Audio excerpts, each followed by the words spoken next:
Hello and welcome guys. मैं हूं आपका दोस्त और होस्ट राहुल रावत। आप सभी का एक बार फिर से स्वागत करता हूं आपके अपने YouTube channel one step up nothing is impossible में। तो गाइस, जैसे कि आप सभी को पता है, हमने मध्यकालीन भारत के इतिहास में दिल्ली सल्तनत को यहां पर स्टार्ट किया है, जिसमें कि हमने गुलाम वंश को ख़त्म कर दिया है। तो गुलाम वंश के अलावा अभी हम आगे भी जो इसमें वंश हैं, जैसे खिलजी हो गया, सैयद हो गया, इसके अलावा तुगलक वंश हो गया, ये सारे ही पढ़ेंगे। लेकिन अभी के लिए आपके सामने मैं जो लेके आ रहा हूँ, ये दिल्ली सल्तनत का एक मॉक टेस्ट है। तो चलिए, ज़्यादा समय ना लेते हुए आज का ये मॉक टेस्ट शुरू करते हैं। तो देख लेते हैं सबसे पहला क्वेश्चन क्या है। जो यहाँ पे सबसे पहला क्वेश्चन आपको स्क्रीन पे दिखाई दे रहा है, ये है भारत में तुर्की राज्य की स्थापना किस मुस्लिम शासक ने की थी। तो गाइज़, आपके सामने ऑप्शन दिए हुए हैं यहाँ पे। ऑप्शन ए जो आपको बताता है, ये बताता है कुतुबुद्दीन ऐबक, दूसरा मोहम्मद गौरी, और तीसरा जो ऑप्शन है इल्तुतमिश, और चौथा है आरम शाह।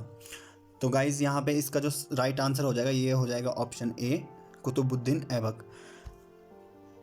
चलिए अपने अगले क्वेश्चन की तरफ बढ़ते हैं। अगला क्वेश्चन है हमारे पास, कुतुब मीनार का निर्माण किस शासक ने पूरा करवाया था। ध्यान रखिएगा, यहाँ पे पूछा जा रहा है कुतुब मीनार का निर्माण किस शासक ने पूरा करवाया था, ना कि कुतुब मीनार का निर्माण किसने शुरू किया था। ठीक है, तो ऑप्शन देख लेते हैं। ऑप्शन फिर से आपके सामने, ऑप्शन ए में है कुतुबुद्दीन ऐबक, दूसरा मोहम्मद गौरी, इसके अलावा इल्तुतमिश और अलाउद्दीन खिलजी।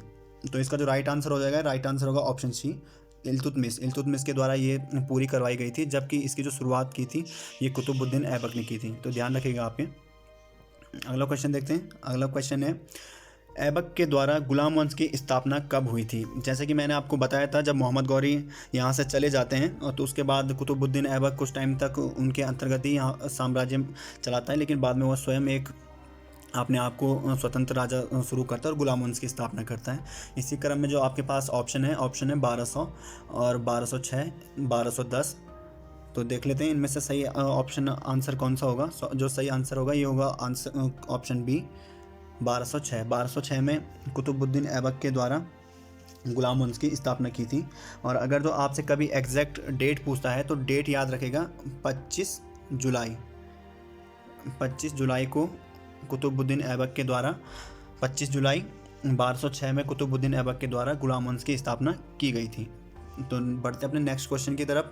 नेक्स्ट क्वेश्चन है हमारे यहाँ पे, गुलाम वंश के शासन के समय टंका व जीतल क्या था। तो अगर जो आप लोगों ने मेरी वीडियो देखी होगी इससे पहले वाली, तो उसमें मैंने ये बताया आपको कि गुलाम वंश के समय में टंका और जीतल क्या थे। तो चलिए ऑप्शन देखते हैं। ऑप्शन में है सिक्के, इसके अलावा कृषि कर, ऑप्शन सी है भूमि कर होना चाहिए यहाँ पे, क्षमा चाहूँगा। ऑप्शन सी, आप इसको कैंसिल भी कर सकते हैं। और इसके अलावा सांस्कृतिक त्यौहार। तो जो इसका राइट आंसर हो जाएगा इसका ऑप्शन ए। ठीक है, ध्यान रखिएगा, सिक्के इसका सही ऑप्शन हो जाएगा। टंका व जीतल, जो टंका होता था ये चांदी का सिक्का होता था, और जो जीतल होता था ये होता था तांबे का। ठीक है, तो ध्यान रखेंगे, तांबे का सिक्का होता था ये। और इसके अलावा जो अपना टंका होता था वो होता था चांदी का। क्षमा चाहूँगा, थोड़ा सा पेन यहाँ पे प्रॉपर वर्क नहीं कर रहे। चलिए बढ़ते अपने नेक्स्ट क्वेश्चन की तरफ। जो नेक्स्ट क्वेश्चन है, इल्तुतमिश गुलाम वंश के किस राजवंश का शासक था। तो ध्यान रखिएगा, यहाँ पे किस वंश का शासक पूछा जा रहा है। तो देखिए, गुलाम वंश तो चल ही रहा था, लेकिन उसके अंदर भी जैसे अभी आप देखते होंगे कि जो नॉर्थ से बिलोंग करता है वो नॉर्थ होता है, नॉर्थन साइड में हम उसे मानते हैं। इसके अलावा उनमें स्टेट में बांट दिया जाए तो फिर वो उत्तराखंडी हो जाता है, जब हिमाचली हो जाता है। इसी तरीके से वहाँ पे भी था, सारे गुलाम थे, लेकिन गुलाम वंश के अंदर भी एक राजवंश था। तो ये आपने बताना है।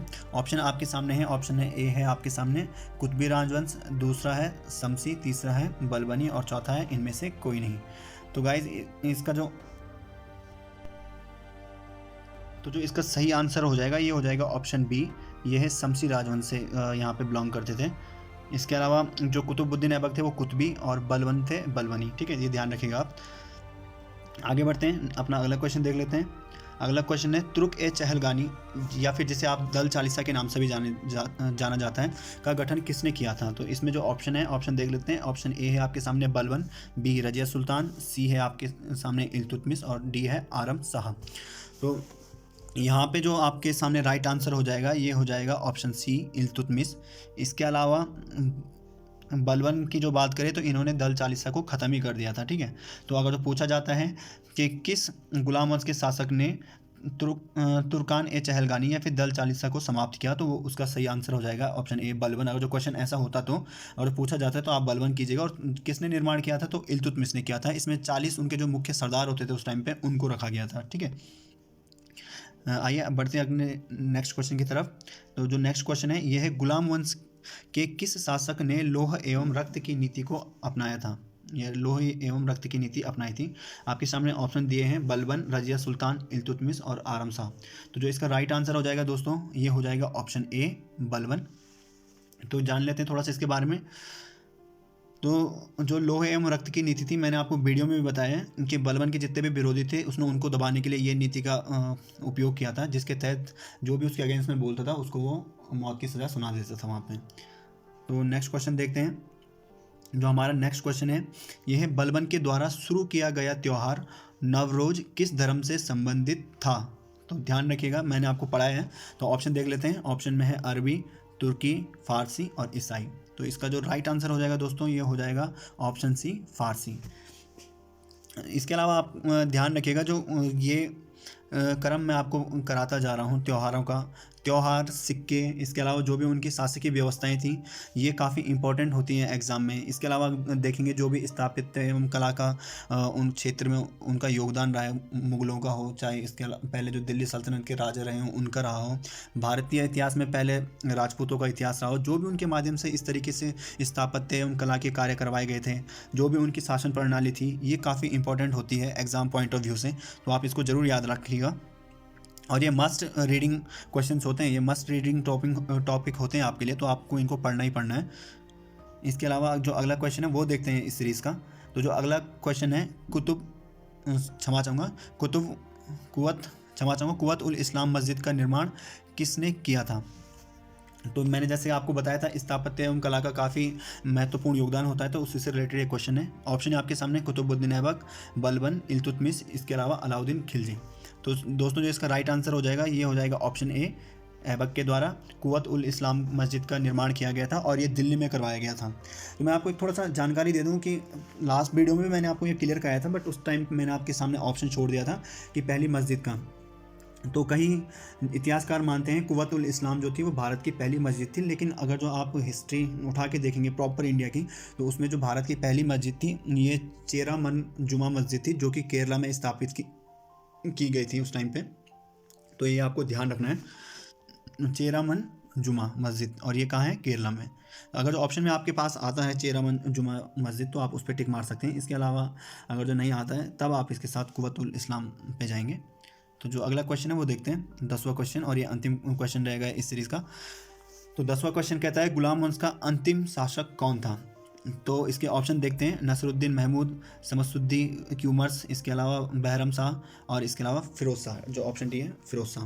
तो ध्यान रखिएगा, पहला शासक और अंतिम शासक ये भी काफ़ी इंपॉर्टेंट होते हैं, ये आपको याद रखने हैं। तो इसका जो राइट आंसर हो जाएगा ये हो जाएगा ऑप्शन बी, क्यूमर्स। मैंने आपको वीडियो में भी क्लियर किया है। तो आई होप गाइज़ आपको ये पसंद आया होगा वीडियो, और ऐसे ही मैं आपके सामने और भी बेहतरीन क्वेश्चन लाता रहूँगा, बेहतरीन टॉपिक लाता रहूँगा।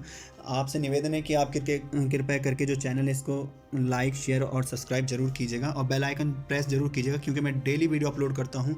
और इसी क्रम में आपको अगर जो अपडेट रहना है जनरल नॉलेज से या फिर उत्तराखंड संबंधित सामान्य ज्ञान से, तो ये आपके लिए काफ़ी फ़ायदेमंद होने वाला है सभी उत्तराखंड के एग्ज़ाम के लिए। और जो यहाँ पे मैं हिस्ट्री आपको दे रहा हूँ, हिस्ट्री के क्वेश्चन दे रहा हूँ, हिस्ट्री के टॉपिक दे रहा हूँ, ये आपके जितने भी ऑल इंडिया में टेस्ट होते हैं उनके लिए आपको काफ़ी हेल्पफुल रहने वाला है।